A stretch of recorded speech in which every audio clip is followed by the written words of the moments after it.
Warning: the witching hour may contain material that can be disturbing to some listeners. Listeners' discretion is advised. Alright.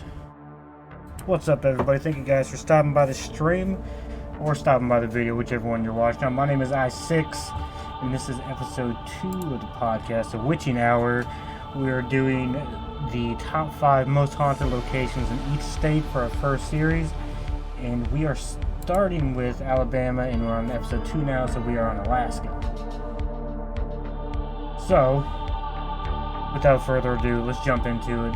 We'll talk about the most haunted locations, and then we will go on to playing gameplay and getting, talking with everyone who's watching. If you're new, be sure to hit the follow button, show some love on Twitch and YouTube. And if you want to watch it live, that's where you can follow on Twitch and you can see these things live. So, number 1 for Alaska. When traveling in Alaska, check out these creepy places that will scare the pants off you. These places are reported to hold spirits of Alaska in the past. Haunting through these amazing places will certainly send chills down your spine. Explore Alaska and the history of these beautiful haunted locations for a thrilling adventure. So, number 1 is the Russian Bishop's House. That's in Sitka, Alaska. I'm not sure if I'm saying these right. I'm probably slaughtering all kinds of things, but we'll get over it. This beautiful slice of history is built in 1842 for a bishop when Alaska was part of Russia. There's rumors that there's cold winds in the halls, and it seems it could come from nowhere. Visitors experience chills, and an apparition in blue dress is said to walk the halls. First things first, it did mention that this building was built in 1842, which is an old building, and especially being in Alaska, cold winds I don't think means anything paranormal. Apparitions, those are one of those things where I wish they'd show pictures and stuff so I could show them up on the screen. But as far as this one goes, I'm gonna say I think this one's BS. I think it's just cold winds from an old building and it's got a draft. Nothing more. Chanika Lodge. It says it's on 5760 S Highway. It doesn't tell me where it's at. From a remote Alaskan roadhouse, you can feel the mining history of the area in the air, and occasionally see something strange. The area is often shrouded in an outworldly fog, which is kind of awesome to think about. Many visitors claim to see miners from the gold rush era still walking the loose rocks and tailing piles nearby. Again, this isn't one of those things where it gives me any kind of information to really run off of. I mean, if it's its own little place and it has a fog around it all the time, it's already going to be spooky to begin with. But there's nothing that definitively tells me, yeah, this is definitely haunted.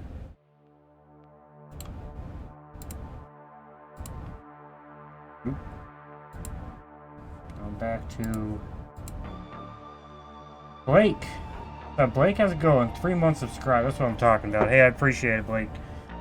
I probably shouldn't have said anything while on the podcast, but that's alright. Number 3, the 4th Avenue Theater. And again, this one just gives the address. It doesn't give the exact town, but I'm sure if you can find the address on Google Maps, you can probably find the town. 630 West 4th Avenue. Not sure how much that helps. On the National Register of Historic Places, this beautiful theater is widely considered to be haunted. Again, that's up to speculation. It was built in the 1940s and operated through the 1980s as a movie theater. There's reportedly a single woman ghost that comes out of the full moon and creates an odd sound. Objects moving on their own, and there's even reports of things floating. Again, I kind of wish there was some kind of photo or video or something. People have cell phones all the time. Everyone has a cell phone.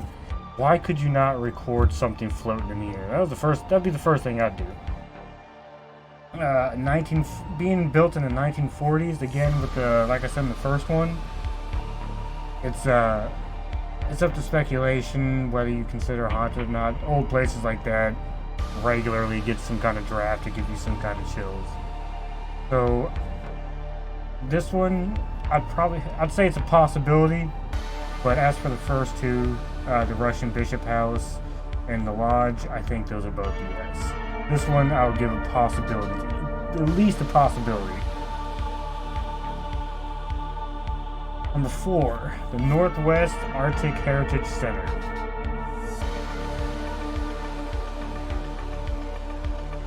The site of the current building has been an area of paranormal interest since the 1980s. According to local legends, the little boy followed his basketball, of course, it's always a little kid, underneath the building and died tragically drowning in the melting snow. Many have reported hearing disembodied laughter and sounds of children playing when no one is around.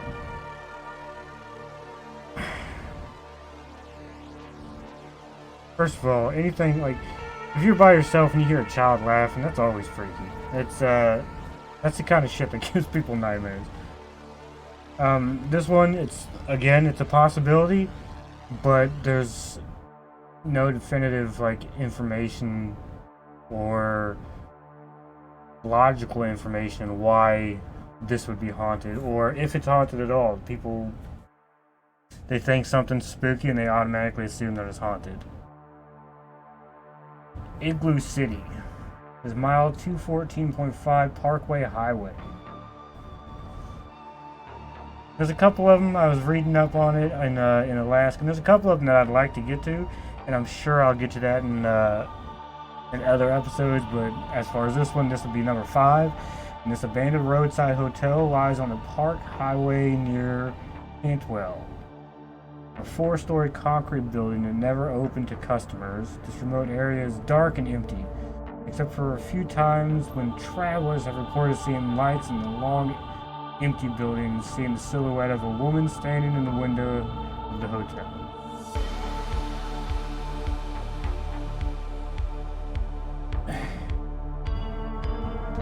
So I think I can come to the conclusion that Alaska is just not that haunted. I mean, it says there's plenty of places to look in Alaska that could be haunted, but so far all 5 of these sound like a load of crap and all stipulation.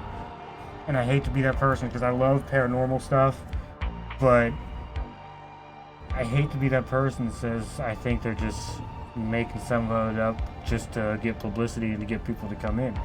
I know this one says it never opened, so if that's the case, if it never opened, why would there be a silhouette of a woman? And the lights, that could be from anything from people breaking into it and looking around and you see lights, or that could be just some kind of reflection. It's hard to say with anything paranormal. You got to kind of debunk things and look at the more logical side of things before you can choose whether or not you think it's haunted. And for the sakes of shit and giggles, I'll do number 6, and it's Fairbanks Memorial Hospital. This one, I haven't even read it yet, but I believe every hospital is haunted in some way, shape, not really haunted, but it has paranormal activity in some way, shape, or form. Because hospitals are filled with emotions, and emotions are a big thing that triggers any kind of paranormal event, whether it's residual or if it's an actual intelligent haunting. There's happiness from babies, there's sadness from crying, depression from hearing bad news, there's people committing suicide and people dying from illnesses or just natural causes, anything in a hospital. So I would consider any kind of hospital to be a big spot to see any kind of paranormal stuff. You just gotta know where to look and how to look. There's the nursery, of course it's a fucking nursery, is reported to the haunted part of the hospital, with unexplained noises, equipment malfunctions, and faucets turning on and off on their own. Unexplained cold spots appear in the nursery and cries from unknown sources can be heard, terrifying the staff. Again, of course, it has to be a fucking nursery that says it's haunted, because children are terrified. I love my children, but they're fucking terrifying. The cold spots. Again, this is Alaska. It's cold. That's just how it is. So, any place in Alaska, they're like, oh, I feel a cold chill. Well, no shit. Someone opened a door. Okay? You're gonna get a cold chill when someone opens a door from the outside and cold air comes from the outside into the warm building. You're gonna feel the cold air go through. The faucets, turning on and off on their own, that's standard, like, level 1 poltergeist stuff. And typically poltergeists aren't really known to be, like, hostile or malicious. Malicious. That's the word. They're not known to be malicious, they're just kind of spooky because, shit's floating and stuff. The disembodied voices, that's another thing it's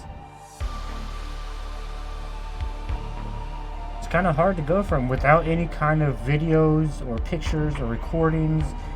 I really wish this website, for those of you who don't know, it's called onlyinyourstate.com, Alaska, or /Alaska/haunted places terrifying. Malicious. I meant malicious. That's what I meant.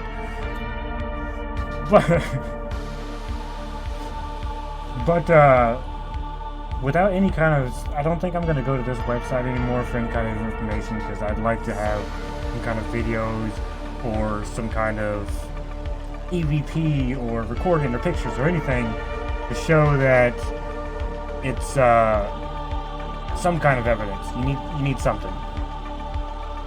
But as far as that was the top 6 most haunted locations in Alaska, and we're just going to go down the list and do alphabetical order. We're going to do every state in the United States, and then we're going to move on to other places in the world, and we're going to tell some stories. I'm going to try to get some of my information that I've gathered from a paranormal investigation. I'm going to try to show that off a little bit.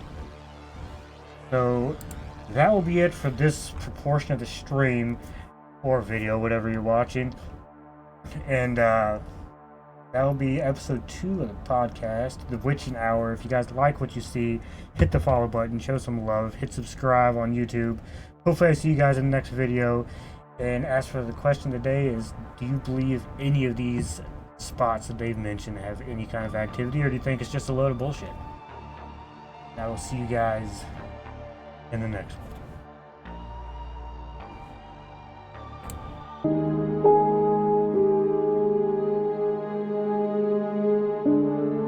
Warning: the witching hour may contain material that can be disturbing to some listeners.